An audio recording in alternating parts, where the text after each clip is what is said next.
there's a section at the front under labels and SDS sheets, and it has it has a label, it has your sheets. We're replacing all of those with new ones, so I've got the Crop Aid SS that we can put in there, which we never had before, and the citric acid SDS sheets. Now most of you probably don't need them, but we just want you to have them. The other products, the React, Rebound, plus the seed products, we're gonna put those in there, but I'm gonna email them to you and you can print them off and put them in, because it's a lot of paper and it's running out of time, so I thought I would just email those to you, and then you can put them in yourselves. We also have in the binder, you should have a Crop Aid SS note of action and a 4-page explanation, which we made up this year. Those were emailed to you and should be in the binder, and it's in the technical information section. And if you don't have it in the binder, I've got some of those here that I can give you today, because Darren Fisher's going to be talking about that after lunch. And then a pricing sheet. So if you're from Saskatchewan, Alberta, Manitoba, you have that pricing sheet in your binder. If you're from Ontario. And I have those here if you don't happen to have a pricing sheet. And it had your discounts and the commission structure and all that. So I'll pass those out after, and if you need any, I can get you those. So just wanted to go over a bit the binder itself. It's got a lot of information in there, and you know, what do you do with it, right? You get a handout, you put it in. What we would like you to do is utilize that as a way of enhancing your knowledge on what you're talking about with Crop Aid products, because our goal is we're getting bigger and bigger, and we need everyone to talk the same language, so that if you talk to somebody or another person talks to that same person in a different instance, you know, the message is the same about our product. So the binder is what you'll use to improve your knowledge on some of the products. Like the SS product, very technical product. And if you don't know how you're supposed to talk about it, you can look a bit silly when you're trying to explain it. So what we want to do is eliminate that and have you guys knowledgeable, and whether it's me talking about it or Darren, my brother, or Kelvin or whoever, we're going to send the same message to the customer, or the potential customer. So if you can utilize the information, read through it in the section that breaks down all the products and the ingredients. There's a lot of valuable information in there that you can use when you're talking to people. So we encourage you to go through it, understand it. I know it's a bit of work, but if you're considering this your job, then you would want to be, you know, as educated on things as you should be, so that you can, you know, do the best and sound very credible. So the biggest thing is to be credible. So when you're talking about a product, whether it's the Plus or the Seed Plus or SS, that if doesn't matter who's talking about it, you know, the message is going to be very similar. So that's a real important thing, is just having, you know, consistency in what we're talking about.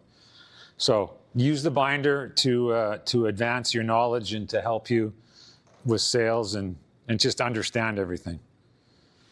So now I'm going to talk about shipping and warehousing. So I just put this together because there's new people, there's people that have been around for a bit, but maybe not everyone knows. So in the last year, this is where we've had, you know, our different warehouses. So we've got a place outside of Saskatoon that we utilize seasonally. It's generally from about February to the start of July, maybe. We bring product in most of the winter, and then a lot of that from S&S gets shipped out all over the place. So it's a big storage facility. We put a lot of product there. But we only use that for part of the year because they're charging a lot of money to hold the product there. So, you know, we use it in the busy time, and then we're done. A lot of you guys who get product shipped to you, they might be an S&S driver, so they pull our trailers, but they use their trucks and their drivers. So it makes the shipping of the product, especially in that March, April, May season, they do a lot of it for us. Plus, we have our own drivers that come out of Rosetown, but that's a main one there. So we have a warehouse in Saskatoon. It's on Miller Avenue. We've been there for, I think, just maybe 2 years, year and a half. We moved in. It's got a warehouse facility. We have a loading dock, so it's a bit better than the previous one we were in. We have product there year round, especially during the busy season. So, you know, we can move. And what happens in the spring, we get someone. In the last few years, it's been my son when he's done university. He drives for us and he goes out of Saskatoon and he hauls product all over the place for like 2 or 3 months. This year he was working right into August. So it's very busy, but we move a lot of product out of Saskatoon. And if guys want to pick up product, you know, we have it there. Sean and Brent, as I mentioned earlier, they man the warehouse in PA. So it's just outside of PA. And they have product there year round as well. And it helps us service some of the north area. We store some product with one of our wholesalers at Alexander, J&A Ag Solutions. So they'll have product in Manitoba. I know, talked to Jeremy and Dean about, you know, having some product on their place as well. So we'll have a couple locations in Manitoba where we can get quicker access to product. We've got a warehouse we're utilizing in Lacombe. That's the address there. So a lot of the Alberta product gets shipped right to Lacombe. And then from there, it gets distributed throughout Alberta. And that worked really well for us last year. We also had some product up at Barhead with Jim and Yan, and we're going to do that again. And then we're going to add this year Vern up at, the town was? DeBolt, yes. Sorry, just east of Grand Prairie. We're going to have product there for that area. And then Kent and Giesbrick, who's not here today, is up at Lacrete. So the distance from, I think, Grand Prairie to Lacrete's about, is it 6 hours? Or? Yeah. So what we're trying to do is that northern country in Alberta, we want to have facilities in those places so that we're better equipped to get product out quicker to people that need it. And we're looking at some other places in southern Alberta and you know, probably in Ontario at some point. We do have some product in Ontario as well right now, sitting in a few places. But just to give you an idea of kind of where this product is coming from and then, you know, how it's getting to you. So that's kind of our structure for now. So on the shipping part of it, because this is what I do, this is my job for the most part, is I deal with the distributors, I deal with the transportation, I deal with the shipping, I deal with the invoicing. That's all of what I do. So there's some things, some of you that have been around, you know this, but there's a lot of new people here. So the keys when we're getting a sale is that you got your PA book or your invoice book, and you write it up as soon as you make that sale, and then you scan and email me a copy of that invoice. Okay, it's crucial, and we're changing our system, which I'll get into in a bit, but for now, everything gets emailed to me, and preferably through a scan. If you don't have a scan app on your phone, then I suggest you get one. They don't cost much money, and it's a lot better than sending me pictures of an invoice. But never text me an invoice, because I get, you know, honestly, I get 50, 60 texts a day some days, and it gets lost and I forget. And then, you know, that invoice you might have sent me in the morning is, you know, 20 or 30 clicks down, and it might get lost. So we don't want that to happen. So scan, email, invoice, and then to tie it in with the shipping and the transportation is you need to get me your orders as soon as possible. As soon as you've written it up, you get it to me. Even if you can't physically mail it to me, you can email it, so that Kevin and myself and Max, we can look at these invoices. We can figure out how we're getting this all out to you. Because, you know, once we get into the new year, it's going to be ballistic, because we had a massive year this year, and we're expecting next year to be, I don't know, at least twice, or maybe it could be 3 times as busy. So just with everyone we've brought on and the success we're having. So the keys are just getting those invoices into me right away so that we can plan how we're going to get this product out to everybody. Make sure we have enough product in all these different locations to service everybody, and make sure that Max has enough lead time in case we get some kind of, orders that we're not expecting, that he has enough time to build the product and get it in containers and get it to where it needs to go. That all takes time. So we've had a pretty good success of doing it. Working with you guys has been fantastic. I mean, I know a lot of you guys individually, we talk a lot, and good communication. We're getting this all figured out and getting product everywhere it needs to go. And now with the team getting bigger, it's just, the communication and the process of how we do things needs to be, on point. Otherwise, it's going to be an issue if it's not, because the bigger you get, you have problems that go with that as well. So this is key to getting the ball rolling on getting the product out to your customers in a timely fashion. Okay, and then this is just one thing that I deal with. So we have an ERP system, and what it is, it's a system where we enter all the data in for every customer, and then we use that information. We can figure out how much product we've sold of each kind. We've got a contact list for social media, email, cell phones, all that stuff. But I have to, so right now I'm physically doing this all. And the biggest thing that I need to stress to everybody is when you fill out an invoice, you need to fill it out completely every single time you send it in. So some of you guys have a customer that makes 5 sales in a year, and that's great. But on the 3rd and 4th and 5th invoice, I need all the information there. Because if it's not there, what I have to do is I have to go back to another, if I'm filling it out, I got to go back to another previous sale that you made, and I got to look up what's his address, what's his email address. Because when I enter it in to do the credit card payment, I need to put that information in, otherwise I can't do the credit card payment. So if all the information is on every invoice, it makes my life super easy or easier, and it makes and then you might say, well, I don't have an email address, and okay, that's fine.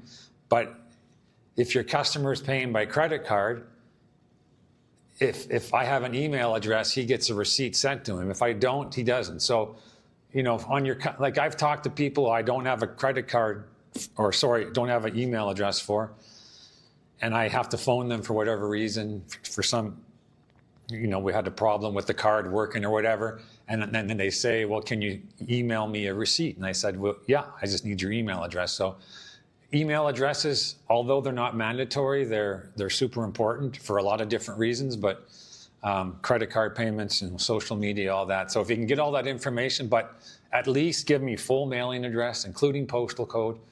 And if it's a company, super important to put down the person's name so I can enter that in to the ERP system, and we know the person's name first and last, and then the company they're with. So, and then lastly on this, I'd say, please write neatly. I'm getting older, my eyes aren't as good, and it's like some of these invoices, it's very hard to decipher what the email address is, what the person's name is. So if you can, the neater the better, would be much appreciated. So this leads us into electronic invoicing, and this is something we're just starting to work on. So we're with a current company and our ERP system, but we're going to be switching companies, and we're going to be able to, hopefully next year, when you do an invoice, you're still going to do your paper invoice, because we need a paper invoice so I can, figure out logistics, figure out your commissions, all that stuff. But we're going to do, hopefully, electronic invoicing, which will mean that on your phone or on your computer, you'll be typing in all the information like on an invoice. And as soon as you do that, that is entered into the system. I don't have to do it. And the other thing that we've come across a lot is, it happens. You guys are doing your invoices and the math is wrong. GST is wrong, whatever. Did a calculation. And I catch all those errors when I enter it into our ERP system. But on electronic invoicing, what should happen is when you enter it in and you put your price in and you put your quantity in, the system will figure out your totals, and there should be no more errors on GST and invoices in general. And then that invoice should be, and that the information and the order should be in the system, and then I don't have to do it. And if we look in the system, we see, hey, we got an order from Bruce, his customer, Curtis, he's doing this, and it's all there. His address is all there. But I still need the paper invoice, as I said, because we still need to do shipping, and we need to be able to pay you guys commission. So I need the physical invoices to do that part of it. So we'll still be doing the paper invoice the same way. Get it to me ASAP. But at some point, this is going to be happening because we had over 1,200 customers that are just you guys, not wholesalers. I mean, the wholesaler, there's probably another, I don't know how many customers they deal with, but we got a lot of customers. If we grow by 2 or 2.5 times next year, we're talking like, 3,500, 3,000, whatever. It's a lot of people. So the electronic system is going to greatly enhance efficiencies, and it should just make for a lot smoother process. So any questions on any of that? So some of you may be a little bit tentative about the electronic part, but it's just how it's going to have to go. So it just the way this company is growing, it's just the next step we need to do to be more efficient. So that's, as soon as we get that in place, we're hoping it's going to be in place in December. But as soon as we do, we'll send out information of how to do it. If you're doing it on your phone, there'll be an app. If you're doing it on your computer, it'll probably be a login. And then you should have access as a distributor to your whole clientele within that system. When you log in, it should be, for Danny's guys, you should have all your guys there, and you can see all their information. And you wouldn't see the rest of the platform, but you should be able to see everything to deal with you. So, and I do have PA books here for some of you if you need any more. The other thing I'll just talk about is on shipping. So if you are getting product delivered to one of your customers from us, that's fine. We do the delivery dockets. But if you're picking up product from a warehouse, whether it be PA, Saskatoon, some of you guys come out to our plant and pick stuff up, and then Max does a delivery docket. But if you're picking up, or from in Alberta, we need to track all the product that leaves the warehouse. Otherwise, we have no idea where it's going, So we have delivery docket books, and you need to fill those out. If you're picking product up from a warehouse and you're physically delivering it to your customers, or if you get product delivered to your farm and that's one thing, and we can kind of track that. But if you're especially picking up from a warehouse, we need documentation. So if Blaine, if you're picking up from Pat, or if you get so much product delivered to you, you need to fill out delivery dockets when you're delivering to these customers. Do we have to have all that information, like email on the delivery docket? No. Delivery docket, I just want the name. Let's say you're sending out to Toefield Colony. I want that. And maybe the guy's phone number just for the delivery. That's all I need. Because I've already got your invoice that says Toefield Colony, and we'll match that up. That's fine. No, I don't need all that information, but we just need the track. So, because in Prince Albert, what they do is Brent and Sean, when we send up truckloads of product up there, and then they ship it out and they send me delivery dockets. This is where this product's all going. So at the end of the year, we can reconcile.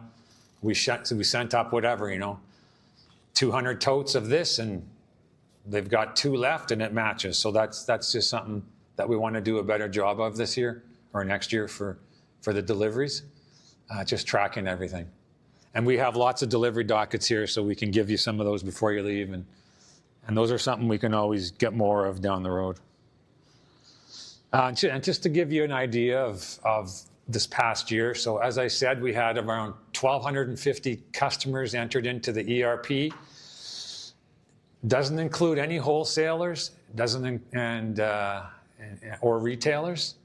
So, and what I was just curious, so I went and figured it out. So, of the 1,250 customers in the ERP, approximately 40% of those customers had 2 or more invoices associated with their name. So, which was interesting to me is that, we got a lot of customers, but there's almost half of them are buying, like they're buying more than one time in a year. So I just thought that was kind of an interesting, and we had some guys that were like 4 or 5 invoices to one farm. So that tells me that they're using product and they're liking what they're seeing, and or they need more or whatever the case may be. So, and then I thought I would just let you guys know who all the wholesalers and retailers were in 2025, just so you have an idea. So FBN, Cargill, The Rack, Insight Ag, which is down at Momart and Vibank. In Ontario, there's a firm called Grant Ag. They're at a new Liskeard. We have a couple of ones up north. So Carrot River was Pasco Ag, and Lake Country Co-op was out of Prince Albert and Canistano. And those were not big sellers, but they did handle some product. J&A Ag Solutions out of Alexander, that's Jesse and Alice. That's their group there. And Floor Ag and 306 Ag, so that's Ryan with 306 and Mike Floor with Floor Ag. So they're partners, and they cover the South for us very well. So, and then we have Dan Aberhart and Cale Brown with Aberhart Ag Solutions. So those were the main, or all of them really, wholesalers, retailers in 25. The one change for next year will be that Cargill will no longer handle our products, and the only reason is because Cargill's dropping all the vendors that they don't sell X amount of product with. If it's too small, they're getting rid of them because they don't want to deal with small ones. So we probably sold I'd say about 450 jugs of Crop Aid Plus to Cargill this year, and they deemed us not big enough to continue. That was the only reason. It wasn't because of performance, because we got some of the Cargill reps that are now trying to get product for their customers, and they can't. So the customers are now just dealing with us directly. But yeah, I thought I'd give you a little idea of who the wholesalers and retailers are. Getting towards the end here. We're doing on time. Okay, a few more minutes. So you all got an email talking about the price changes for next year. So what we've decided was a 5% increase on all products except the Crop Aid SS, because it just came out. And this increase was applied to the retailers and the wholesalers as well. So it was applied to everybody. So some people say, a 5% increase. You hear that word and it's like, I don't like that increase percentages. So someone was telling me, it was Darren Fisher actually, why don't you think of it as how much per bushel or per acre that the price is going up? So I broke it down that way. And this is off the full retail price. So Crop Aid seed, we're looking at an 8-cent a bushel increase. Seed Plus 11 cents. Crop Aid Plus, we're looking at 38 cents an acre more. And then the totes of Rebound, 25 cents. React, 28 cents an acre, and a citric acid pail is $15 an acre. So sometimes if you don't talk about 5% increase, but you say it costs you 38 cents an acre more, or it costs you, 8 cents a bushel more, those numbers don't seem as intimidating maybe to some of the customers. So it was just another way of looking at it. And we've talked about this, but what we're doing is for the existing customers that you might have dealt with in 2025 that had, a little bit of a lower price than what the new current prices are, what you can just do is add 5% to their current prices. So, if a guy was buying, Crop Aid Plus at $7 an acre, you just add 5% to that. And that's his new price for next year. And what we've also done is in Saskatchewan, we allow we used to have a higher discount, but we've gotten rid of that. So now it's a 5% discount at your discretion on all products. In the other provinces, we've only allowing the 5% discount on the Crop Aid Seed Plus, and Plus. And we're not allowing the discounts on the other products without company approval because we find that those products, they're more to do with jugs, and it's just the shipping part of it. It's just how we decided to deal with that. So that's kind of the guideline for you guys, what you can do. And then if we get special instances, you always talk to us, and we can talk about a one-on-one customer or whatever, but that's not a problem. And then we're allowing, again, the 5% discount on all products for the early buy, which basically runs, now guys want to buy before the end of the year for a tax write-off, and it runs till the end of February. And we've always said payment must be received by March 1st, but honestly, you wouldn't believe how many people drag their heels and pay it in May, in June. It's like, okay, we're getting to the point where we're going to take a harder stance. So if you're giving a guy a 5% early discount, then he needs to pay it by basically 1st of March.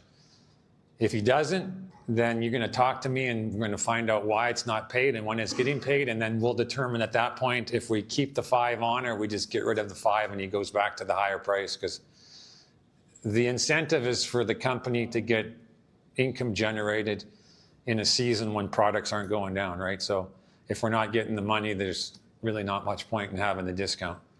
So, and that's kind of how we're going to approach that. It's similar to last year, just a little less on the Crop Aid Plus and the seed products as far as that allowable distributor discount. And we always have situations where you have maybe a large client, Hutterite colony, whatever, big acres.